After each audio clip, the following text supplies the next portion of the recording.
Biarlah ini bukan hanya sekedar pujian yang keluar dari mulut kami, tapi sungguh sikap hati kami di hadapan Tuhan. Sebab Tuhan itu melihat hati kami. Terima kasih Bapa, urapi setiap kami. Kami buka hati bagi firman-Mu, urapi hamba-Mu yang tidak ada apa-apanya. Di dalam nama Tuhan Yesus, haleluya. Sama-sama katakan amin. Silakan duduk Bapak Ibu, shalom. Selamat sore, apa kabarnya? Luar biasa ya, walaupun ada masalah tetap luar biasa, karena kita punya Tuhan yang luar biasa. Iya, hari ini tema firman Tuhan adalah ya mengatasi kejenuhan. Ya, yang namanya manusia dalam hidup kita ini pasti satu saat kita akan merasa jenuh. Amin apa men? Siapa yang hari-hari ini hidupnya lagi jenuh? Ya, mengaku puji Tuhan ya. Tadi yang ibadah tadi banyak yang pencitraan, pada nggak ngaku. Ya. Kita ya itu normal saudara, namanya manusia itu kita merasa jenuh. Apalagi kita melakukan aktivitas yang setiap hari begitu ya, dan lama-lama kita ini bisa merasa jenuh, merasa bosan, lalu jiwa kita mulai tertekan. Nah, saya belajar tentang apa sih itu jenuh itu saudara. Ternyata beberapa ahli ya psikologi melakukan sebuah penelitian dan mereka menemukan bahwa manusia itu bisa jenuh karena yang pertama adanya rasa tidak puas, dan yang kedua kurangnya hormon bahagia yang diproduksi dalam tubuh. Jadi ternyata tubuh kita ini bisa memproduksi hormon bahagia loh. Tuhan itu baik, amin. Karena bayangkan kalau tubuh ini nggak memproduksi hormon bahagia, ya saya yakin udah banyak yang stres. Semua pasti gila kali lari-lari di jalan.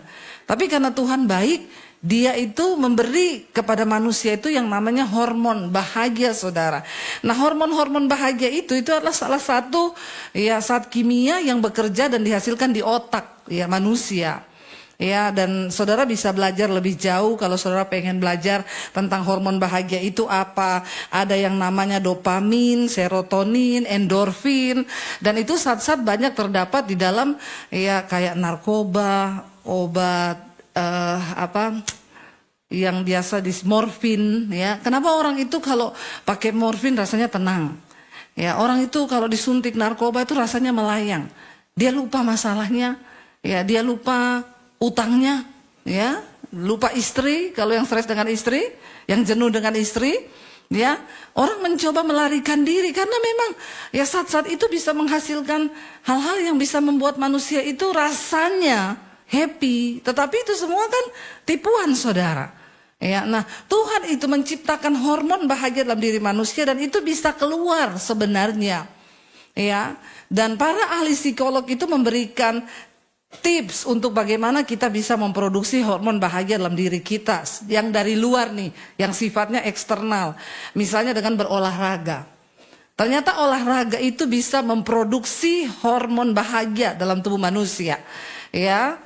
Tetapi ya makanya saudara kadang lihat ada orang nge-gym 8 jam, ya. Kalau kita hanya mendapatkan kebahagiaan dari luar, dari olahraga, nah itu pura-pura bahagia. Banyak kan sekarang orang pura-pura bahagia tuh. Ya, foto di gym terus, foto olahraga terus. Ya, ini tanda-tanda orang pura-pura bahagia nih. Ya. Nah, ini faktor-faktor yang dari luar diri yang bisa sih saudara. Makanya kita lihat kadang orang tuh olahraga kok ya bahagia ya. Kalau kita tapi hanya memenuhi yang dari luar, maka jatuh-jatuhnya kita ini pencitraan. Karena untuk bisa memuaskan jiwa manusia dibutuhkan kebahagiaan yang muncul dari dalam, amin. Nah, kita mau belajar ketika Daud saudara, dia mengalami tekanan, kejenuhan dalam hidup. Ya, kita buka bersama Mazmur 43 ayat yang ketiga sampai ayat yang kelima. Mazmur 43 mulai ayat yang ketiga saudara. Daud itu ketika dia tertekan, ketika dia jenuh, dia datang mencari Tuhan. Yang pertama, saat engkau jenuh, datang cari Tuhan. Daud berkata begini, baca sama-sama 1, 2, 3.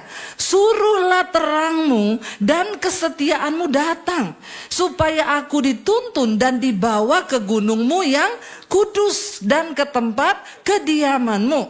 Maka aku dapat pergi ke mesbah Allah katanya, menghadap Allah yang adalah apa?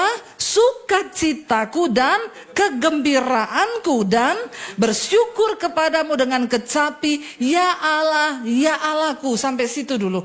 Daud bilang begini saudara, waktu dia merasa tertekan, hatinya jenuh, dia datang mencari Tuhan. Kata Daud, Tuhan itu adalah sumber apa? Sukacita dan kegembiraan. Ya, hormon bahagia tadi. Kalau kita dekat dengan Tuhan, maka Tuhan itu memberikan kita sukacita dan kegembiraan. Kita ini perlu Tuhan dalam hidup ini saudara. Karena memang hidup ini melelahkan. Hidup ini melelahkan.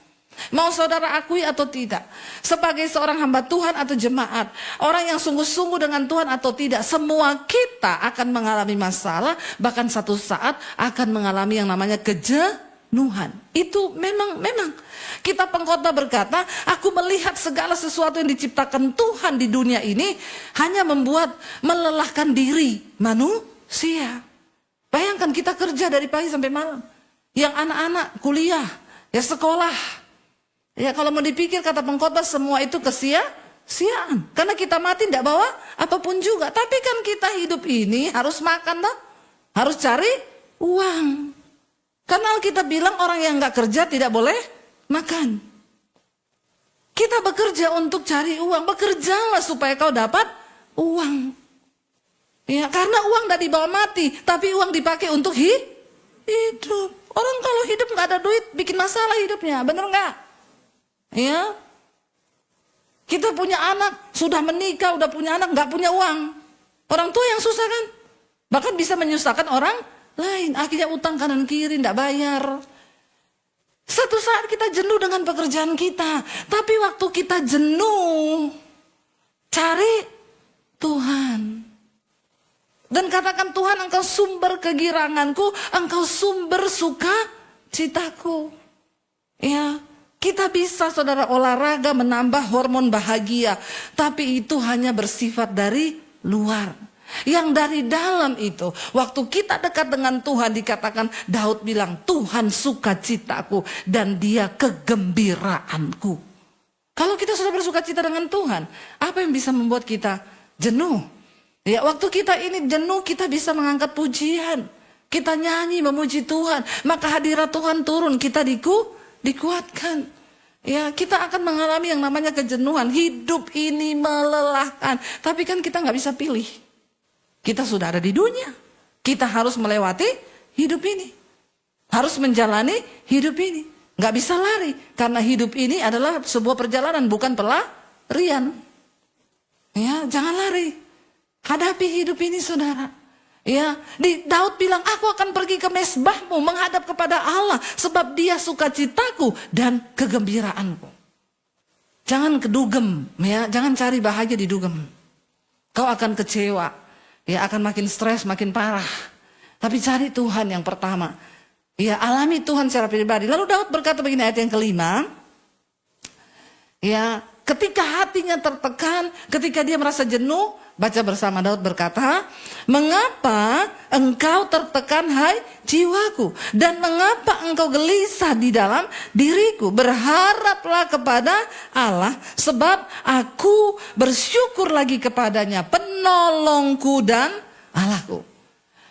Ketika kita menghadapi persoalan kejenuhan dalam hidup ini, kita bosan dengan pekerjaan, dengan rumah tangga, cari Tuhan. Yang kedua, bersyukur lagi kepada Tuhan. Kenapa Daud berkata aku akan bersyukur lagi? Karena kata bersyukur lagi di sini berat saudara. Saat keadaan tidak enak, saat keadaan menjenuhkan, tapi kita datang untuk bersyukur lagi. Seringkali kita lupa bersyukur loh. Apa hal terbesar dari hidup kita yang harus kita syukuri? Yang pertama, hidup itu sendiri. Pernah nggak engkau bersyukur untuk hidupmu? Berapa banyak di antara kita yang bangun pagi bilang, Tuhan tiap hari, Tuhan terima kasih untuk hidup yang engkau beri buatku. Amin. Syukuri hidupmu saudara. Seberat apapun hidupmu, engkau masih hidup. Kita masih dikasih kesempatan oleh Tuhan. Walaupun banyak masalah, persoalan kita jenuh, tapi syukuri hidupmu. Terima kasih Tuhan buat hidupku. Ya, untuk ndak stres, jenuh, syukuri hidupmu. Bapak-bapak, jangan kau menduduk kau yang paling stres. Sering kali saya mendengar, itu istri saya nggak ngerti bu, aku ini bapak cari duit, aku ini stres. Kalau kau mau tahu, istrimu tuh lebih stres. Apalagi yang cuma di rumah. Setiap hari dia kerja di rumah, urus anak sampai malam. Ya, bapak-bapak masih bisa pergi keluar. Salah satu cara untuk menghilangkan stres dan bisa menambah hormon bahagia itu katanya sering-sering keluar. Kalau jangan mengurung diri terus di rumah.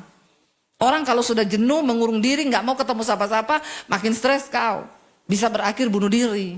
Manusia diciptakan sebagai makhluk sosial. Semakin kita beradaptasi ketemu orang, itu ada hormon bahagia yang keluar. Jangan mengurung diri. Ya, jadi bapak-bapak jangan kau pikir cuma kau yang stres, istri itu lebih stres. Ya, makanya sering-seringlah ajak istrimu pergi ke luar. Saya ini dulu ibu rumah tangga, bener-bener murni ibu rumah tangga loh. Suami saya pergi kerja di gereja, saya di rumah dari pagi sampai malam urus anak itu. Anak 3, dari cuci, nyuci, nyetrika, masak, ngepel, nyapu. Ya, kadang suami saya pulang, mau pergi, saya tanya mau kemana saya? Mau isi bensin, ikut. Cuma ke pom, saudara. Ikut saya. Ya, ganti daster cepet-cepet, ganti naik di motor. Seneng, cuma lihat pom bensin. Bahagia itu saudara. Nah, padahal cuma lihat pom bensin itu. Karena sudah sumpah seharian cuma lihat kompor, wajan, lihat cucian, lihat setrika. Ya, jadi kalau dia ikut ya saya, ayo. Apalagi kalau suami saya lagi bermurah hati, mampir makan bakso yuk. Aduh, haleluya, puji Tuhan 12 kali. Bahagianya aku. Iya, bapak-bapak istrimu tuh banyak yang stres loh. Apalagi kalau bapak-bapaknya berkata, saya nggak mau tahu ya, cukup nggak cukup 2 juta sebulan. Mampus itu. Makanya tingkat kesetresan yang paling tinggi itu pada ibu-ibu rumah tangga. Ya, dia harus mencukupkan diri dengan apa yang apalagi kalau suaminya pelit. Ini saudara. Jadi ayo kita usahakan, karena kebahagiaan itu bukan sesuatu yang datang dari luar, tetapi dalam diri kita yang ciptakan. Amin. Ya, syukuri istrimu. Tuhan, terima kasih buat istriku walaupun dia cerewet. Tapi syukuri. Amin. Karena cerewetnya istri-istri itu ada baiknya buat suami. Pokoknya istri benar terus. Ya, biar dia cerewet tapi itu untuk kebaikan suami. Ya, tapi kalau bapak-bapak pelit itu bukan untuk kebaikan istri itu. Ya, karena jeleknya istri itu pasti untuk kebaikan suami. Ibu-ibu, syukuri suamimu. Tuhan, aku bersyukur buat suamiku sekalipun dia pelit. Amin ibu-ibu. Ya, belajar, enggak ada ibu-ibu yang amin loh. Tadi bapak-bapak pada amin saya suruh. Begitu ibu-ibu ini tidak ada yang amin. Ibu-ibu ini kepala batu juga ya. Bertobat ibu-ibu ya. Doakan suamimu. Tuhan, terima kasih buat suamiku ini walaupun pelit tapi aku bersyukur. Amin. Ya, ada ibu-ibu ngomong sama saya, Bu, saya mau bunuh itu anjingnya suamiku. Kenapa kau mau bunuh? Saya mau kasih racun. Kenapa? Itu suamiku lebih sayang sama anjing daripada sama saya.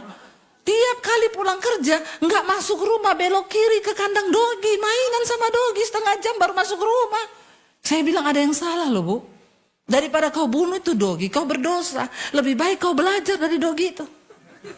Kenapa suamimu kalau pulang kerja langsung ke kandang dogi? Saya ini punya dogi. Saya kalau pulang dari luar kota, saya belum masuk rumah itu dogi saya di dalam udah kangen sama saya. Begitu saya masuk, dia peluk, dia cium, wah dia muter-muter seneng. Saya bilang coba ibu begitu.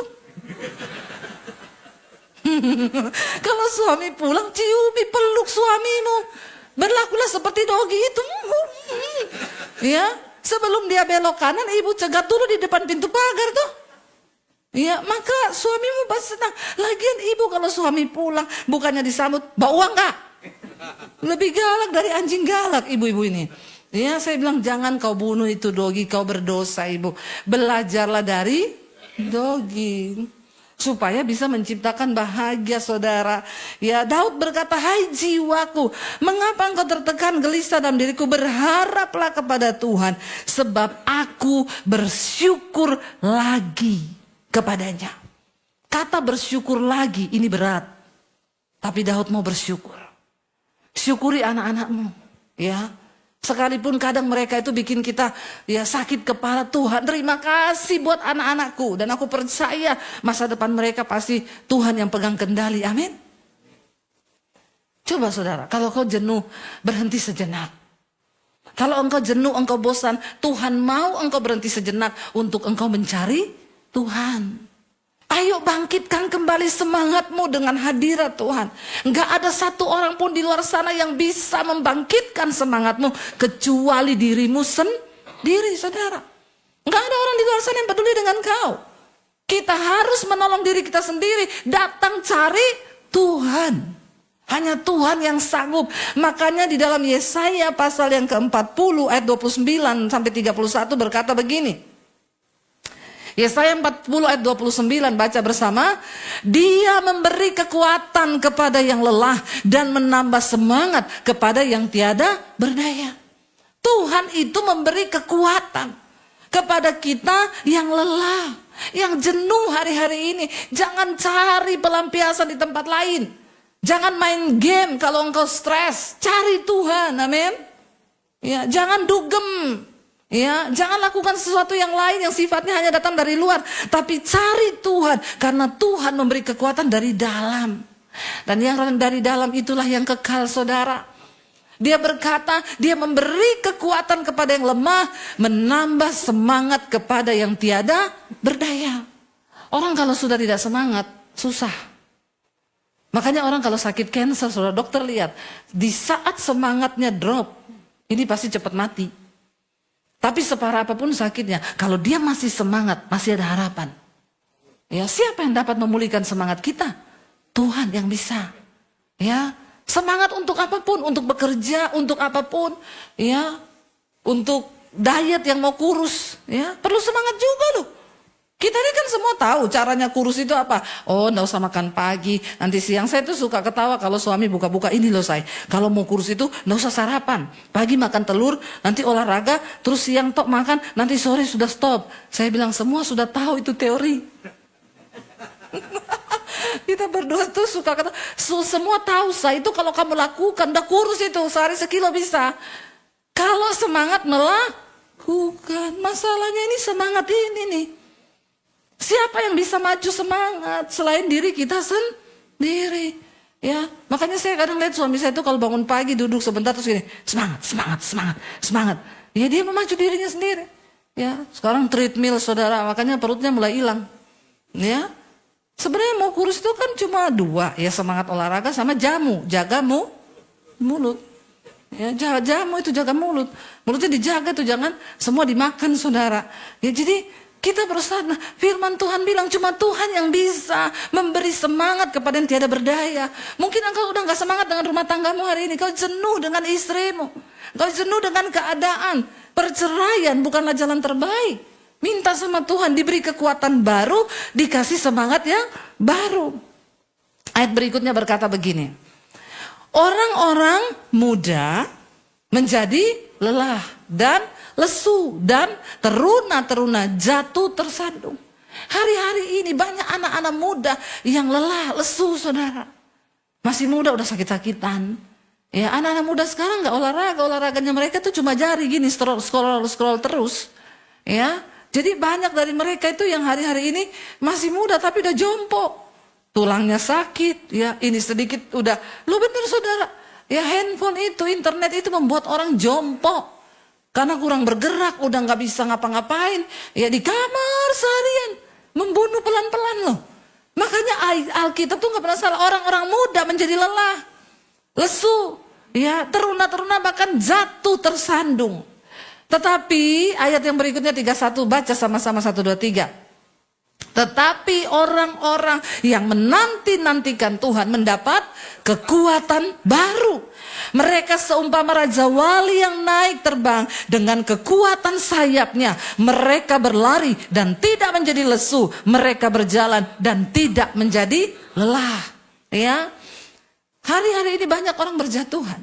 Tapi orang yang menanti-nantikan Tuhan, makanya cari Tuhan. Nantikan Tuhan bekerja di hidup kita. Orang yang menanti-nantikan Tuhan mendapat kekuatan baru. Nggak peduli umurmu berapa. Kalau kau cari Tuhan, Dia beri engkau kekuatan baru. Kenapa di kita ini diumpamakan seperti Raja Wali? Burung Raja Wali itu burung yang sangat-sangat senang kalau ada badai. Karena dia sangat menikmati badai, angin yang kencang. Kenapa? Dia memakai kekuatan badai itu untuk dia melayang di tengah badai dan membawa dia naik lebih tinggi. Ini gambaran kehidupan orang Kristen. Setiap badai, pencobaan yang datang dalam hidupmu, pakai itu menjadi sebuah kesempatan untuk engkau naik level iman yang lebih tinggi, saudara. Ya, jalani setiap badai hidup, nikmati bersama dengan Tuhan. Dikatakan orang-orang yang menanti-nantikan Tuhan, mereka berlari tapi tidak menjadi lesu. Mereka berjalan tapi tidak menjadi lelah. Ya, kenapa ada orang yang berkata seringkali, kok kamu itu begitu kuat? Ya iya, karena saya mengandalkan Tuhan.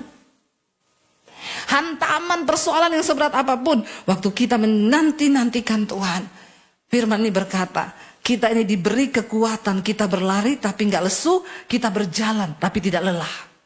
Dopingnya dari mana? Dari Tuhan. Kita menghadapi banyak persoalan, kita menghadapi banyak pergumulan, tapi kita semakin kuat karena Tuhan yang menjadi kekuatan di hidup kita, saudara. Mari hari-hari ini, saudara, kita jangan kalah dengan keadaan, kita jangan menyerah, jangan jenuh dengan setiap apa yang sudah Tuhan beri. Mulai belajar, syukuri keluargamu, syukuri anak-anakmu, syukuri istrimu, syukuri suamimu, syukuri pekerjaanmu hari ini. Kenapa engkau syukuri pekerjaanmu? Karena di luar sana banyak orang yang sedang cari pekerjaan tapi mereka tidak dapat pekerjaan. Begitu banyak orang yang hari-hari ini sedang kehilangan pekerjaan. Dan apa yang ada di depanmu, syukuri dan kerjakan itu dengan sekuat tenaga. Ya, kita harus cari uang supaya kita bisa hidup layak. Ya, dan firman Tuhan bilang ya, orang yang gak cari uang gak bisa makan. Jangan sedikit-sedikit kutuki pekerjaanmu, karena di luar sana banyak orang gak punya pekerjaan. Mari mulai syukuri, karena lewat pekerjaan itulah Tuhan mencurahkan berkatnya bagi kita. Amin, saudara. Selama engkau hidup, jam-jam hidupmu kau pakai buat apa? Apakah engkau pakai untuk menikmatinya demi keinginan dan kesenangan dirimu sendiri? Atau engkau mau berkorban? Ya, untuk orang lain, untuk suami, untuk istri, untuk anak-anak waktumu. Ya, atau untuk orang-orang di luar sana. Memang walaupun itu berat, seringkali kita jenuh, tapi waktu kau ingat hidupmu bisa menjadi berkat bagi banyak orang, itu sesuatu yang mulia, saudara. Amin. Karena hidup ini bukan hanya tentang kita. Hidup ini bukan hanya mencapai apa yang kita mau, tapi hidup ini harus kita hidupi untuk mencapai apa yang Tuhan mau. Dan maunya Tuhan, kita harus menjadi berkat dan kepanjangan tangan Tuhan bagi orang lain. Jadi ketika satu saat kita dipanggil menghadap Tuhan, ya, kita itu tidak menjadi orang yang egois. Kita nggak jadi orang yang cuma berkata, aku jenuh Tuhan dengan hidupku, makanya aku nggak bikin apa-apa, aku malas Tuhan kerja, aku malas Tuhan gini, atau aku pakai hidupku untuk tiap hari aku menikmati hidupku. Hello, kau jangan egois loh. Karena hidup ini bukan milikmu, tapi hidup ini milik Tuhan. Ketika satu saat kita menghadap Tuhan, kita mati kelak, kita bisa beri Tuhan, aku engkau beri waktu hidup misalnya 70 tahun. Berapa puluh tahun yang engkau pakai untuk hidup mengabdi kepada Tuhan, bekerja dengan sekuat tenaga, dan hidupmu bisa menjadi berkat bagi banyak orang. Dan berapa banyak waktu Tuhan akan kalkulasi loh. Kau dikasih hidup 70 tahun, berapa puluh tahun kau cuma hidup untuk kepentingan dirimu sendiri. Ya, kau main game, kau olahraga terus, kau make up terus, kau di salon terus, kau ya pilates terus, itu akan ditanya Tuhan. Ya, kita harus mempertanggungjawabkan hidup kita waktu-waktu yang Tuhan beri, karena hidup ini adalah milik Tuhan. Ya, berapa banyak waktu yang kita pakai, saudara, untuk hidup kita bisa menjadi berkat, untuk hidup kita melayani Tuhan, itu ditanya loh. Ya, untuk apa? Berapa banyak berkat yang sudah Tuhan percayakan kepadamu? Berapa banyak yang kau pakai untuk menabur? Berapa banyak yang kau pakai beli tas terus tiap bulan? Tobat, amin. Ya, saya tiap bulan, coba kalkulasi, setiap bulan beli tas berapa ratus juta? Ya, setiap bulan untuk kepentingan salonmu, kecantikanmu, berapa ratus juta yang kau pakai? Taburannya berapa? 10 juta. Minder nggak sama setan? Minder, saudara. Bertobat loh kita ini. Karena satu saat Tuhan akan mintai pertanggungan jawab. Ya, jangan pakai uangmu, apalagi kau pakai berkatmu untuk dosa. Bertobat saudara. Ya, banyak bapak-bapak yang pelihara simpenan. Ya, peliharaan no, ani-ani yes. Ya, ani-ani no, simpenan yes. Nah itu sama aja podoai, sama-sama setan. Bertobat. Ya, jangan sampai saudara. Hai, dikatakan pria-pria, jangan kau terkena dengan mulut perempuan jalang. Ya, sebab untuk apa kau pakai hartamu kalau itu kau beri untuk perempuan jalang, sebab jalannya menuju ke dunia orang mati, ke jalan arwah-arwah. Ngeri, sekarang banyak orang ya punya simpenan. Ya, ada juga ya kemarin saya layani lesbi, ya, simpenannya lesbi, homo, simpenannya homo. Lalu uang dihamburkan untuk dosa. Kebinasaan sedang mengintai saudara, bertobat. Hari ini kita bertobat. Ada juga ibu-ibu yang simpen berondong. Sekarang banyak, ya. Ya, biasanya kan sugar daddy, ini mami sugar mami. Ya. Sugar mami atau apalah itu sebutannya. Bahaya saudara. Mari kita bertobat loh. Dunia sedang lenyap dengan segala keinginannya. Tapi orang yang benar, orang yang menanti-nantikan Tuhan mendapat kekuatan baru. Kita sedang di hari-hari terakhir masa-masa penantian Tuhan. Jangan sampai kita binasa, jangan sampai kita terlambat, jangan sampai kita tertinggal. Ya, jadi mari kita sungguh-sungguh bertobat, kita doa sama-sama hari ini, Tuhan jangan sampai ada anak-anakku yang tertinggal, jangan sampai ada keluargaku yang tertinggal, jangan sampai suamiku, istriku tertinggal. Mari kita sama-sama berjuang. Karena kalau Tuhan datang saudara, biar dia dapati kita ini di dalam perkenanannya. Mari banyak bersyukur, mari banyak mencari Tuhan hari-hari ini, amin. Karena waktu engkau cari Tuhan, ada ucapan syukur, ada sukacita, ada kekuatan yang baru. Saya undang imam musik maju ke depan. Ketika kita sungguh-sungguh mencari Tuhan, kita percaya bahwa dia Tuhan yang tidak pernah meninggalkan kita. Apapun tekanan, apapun persoalan, kejenuhanmu hari ini, bilang sama Tuhan saudara. Kita harus bersyukur karena kita ada hari ini. Semua itu hanya karena kemurahan Tuhan. Kita ada hari ini, semua itu hanya karena berkat Tuhan. Jangan sampai semuanya terlambat dan kita kehilangan kesempatan untuk sungguh-sungguh bertobat. Bangkit berdiri bersama saudara. Kita mau katakan di hadapan Tuhan, kami bersyukur Tuhan, sungguh ku bersyukur. Karena kasih-Mu yang ada dalam hidup kami, aku ada hari ini. Semua karena anugerah-Mu dalam hidup kami Tuhan. Kami bersyukur Tuhan Yesus. Dan syukuri saudara karena apapun yang kita alami, kita akan melewatinya bersama dengan Tuhan. Dia Tuhan yang tidak pernah meninggalkan kita. Dia Tuhan yang selalu ada bersama-sama dengan kita. Naikkan pujian ini, aku ada hari ini. Semua karena kemurahan-Mu di hidup kami. Aku ada hari ini karena Tuhan baik dan teramat baik bagiku. Semua yang ku alami Tuhan, semua yang ku alami bersama-Mu ku lewati. Indahnya kasih Tuhan seperti pelangi.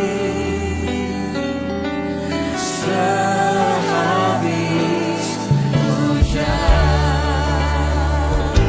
aku ada hari ini karena Tuhan baik dan teramat baik bagiku. Semua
Betapa sering kita lupa untuk bersyukur lagi kepada Tuhan.